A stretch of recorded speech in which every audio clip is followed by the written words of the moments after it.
students. Now in this video we'll deal with some important concepts of before studying periodic properties. Let's come through some important concepts which help in understanding the periodic properties well. First concept is shielding or screening effect of the inner shell electrons on the valence shell electrons. As you all know that valence shell electrons are the electrons present in the outermost shell of the atom. This is a valence electron and this is an atom. This is the nucleus having positive charge. So the valence electron is attracted by the nucleus. It means that nucleus exerts an attractive force on the valence shell electrons, while the intervening electrons, that is the inner shell electrons, exert a repulsive force on the valence shell electrons. So what will happen? There is an attractive force between the nucleus and valence shell electron, and there is a repulsive force simultaneously operating on the valence shell electron. So the resultant of the two is the effective force attracted by the nucleus on the valence shell electron, which will be slightly decreased because of the presence of these inner shell electrons. And this decreased attractive force by the nucleus on valence shell electrons, which is due to the intervening electrons, means the electrons of the inner shells, is called as the screening or shielding effect, which depends on two factors. Now, first factor is number of inner shell electrons or inner shells.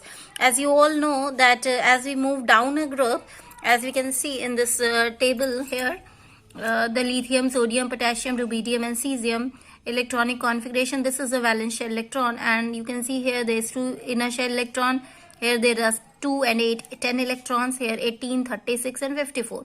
As you can see, number of inner shell electrons are increasing, and so the number of inner shells are increasing. Here there is one inner shell electron, here there are 2, 3, 4, 5, so on. So as number of shells and inner shell electrons are increasing, the shielding effect will definitely increase because the number of intervening electrons are increasing. Now the next factor which will affect the screening effect is the type of the orbital occupied by the electrons. As you can have learnt earlier that there are 4 types of orbitals, s, p, d and f. The s orbital is very close to the nucleus as compared to p, which is in turn close as compared to d, and which is in turn close as compared to f orbital.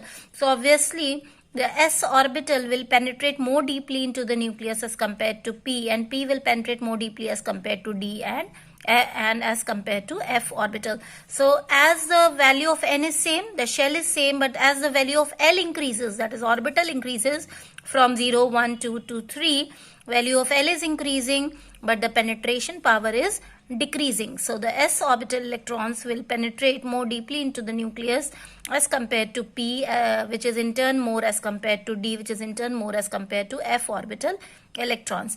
And therefore due to the greater penetration power, it screens obviously the nucleus the nucleus more effectively than a p electron. As you can see here, ns electrons will effectively screen the nucleus compared to p orbital electrons, which is in turn more effective as compared to nd electrons, which is in turn more effective as compared to nf orbital electrons. So the decreasing screening power is shown here. ns is more effective in screening than np, which is in turn more effective in screening than nd, which is in turn more effective than nf. So the shell is same, but the orbital is increasing, and therefore the screening power is decreasing. As you can see from here, example I have taken boron and beryllium. Boron, the configuration is 1s2, 2s2, 2p1.